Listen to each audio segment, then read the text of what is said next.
You look beautiful as always. Yeah, and he's wearing your character on his shirt, isn't he? Kind of. This is a rare white tiger, and you just play a regular tigress. Oh, Am I Nothing that regular? there's no. I'm not saying. Look, I'm already in trouble. It is an homage to the elegance and danger of the tiger that Angie portrays so beautifully. the sexiness and the protective quality that the tigress has is amazing. I mean, you've played a lot of great roles, but this one, I mean, this one, as we've seen in the first one and as we now see in this one, this really is the animated version of you, isn't it? Oh, I'd love to think so. I love her. Yeah. I think I she's mean, for you, being back in Poe's paws. Yeah, I kind of wish I was the tiger. But let's face it, I'm the panda. But Which it's are good more to be dangerous than we knew.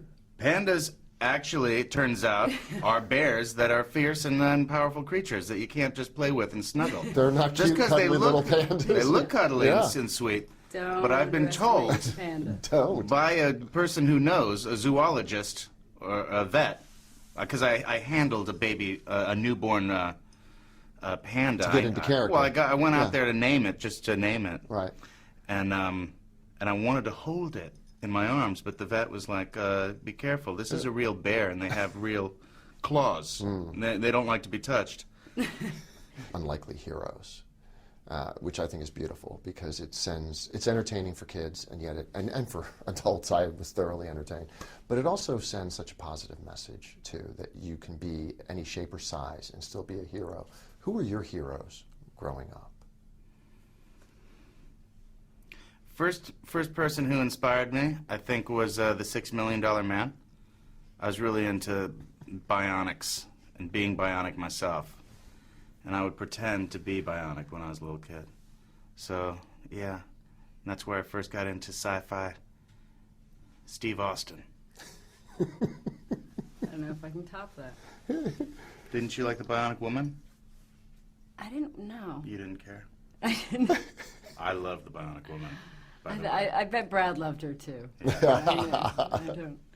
I don't know. I think I was always looking for them, and they were, you know, when I was little, it was my mom, and then at some point it was Lawrence of Arabia, and then now it's Gertrude Bell, and I don't know, it changes. as Yeah. you get older. Yeah, but as a kid, it was your mom, obviously. As a kid, I'm trying to think if there was that. I really liked. I was always drawn to the bad guys, less the heroes. Why do you think that is? I always figured there was more to it than, but also just sometimes the bad guys were cool in cartoons, and they just were. Yeah. So now, you know, how do you make a bad guy also? I think that's what's interesting about this, is that they're not. It's not that the good guys and the heroes are simple and sweet, and then the bad guys are dark and cool and evil. It's that, you know, the good guys are pretty badass as well, and so we found our balance. Modern families, it's nice for kids to have something like this where they could really learn. So. And it deals with that, and it also, even if you have no connection to that, it deals with inner peace, it deals with a pride, it deals with a sense of who you are, it deals with friendship and loyalty, you know, so it's got so many different layers that it has some heavy ones, but it also, you know, it's for everybody. Sure. Has Brad seen it? No. Are you excited for him to see it? Yeah, I told him he's going to get, because, you know, there's a father-son thing that I'm sure is going to move him. The kids. The kids did love it. They saw it and they laughed out loud. I didn't know, because it also deals with family and adoption. I wasn't sure. I wanted my kids to see it, and I think they wanted my kids to see it in case there was time to adjust anything, because it is such a heavy issue. Not that it takes over the film in any way. It's just a part of it. But it's a vital part of it. But it's a vital part of it, and there's some big things stated, and it's. But I watched my kids, and they laughed out loud hysterically through the whole thing. And in the end, they just loved it. And I tried to get, you know, a serious mom in the car and say, well, does anybody have any questions? And Did they? No.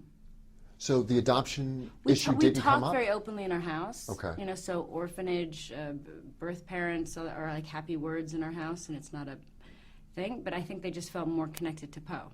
Like they identified that much more with Poe, who they think is really cool and they're very proud of, and so it wasn't even it was just, it seemed very normal, and they loved it. Sat down for the first time 10 years ago. I will never forget this. You said to me, I want to have enough kids to be able to put together a football team. You did. And this is before you even had Maddox. I'm on my way. Yeah, you are. You certainly are.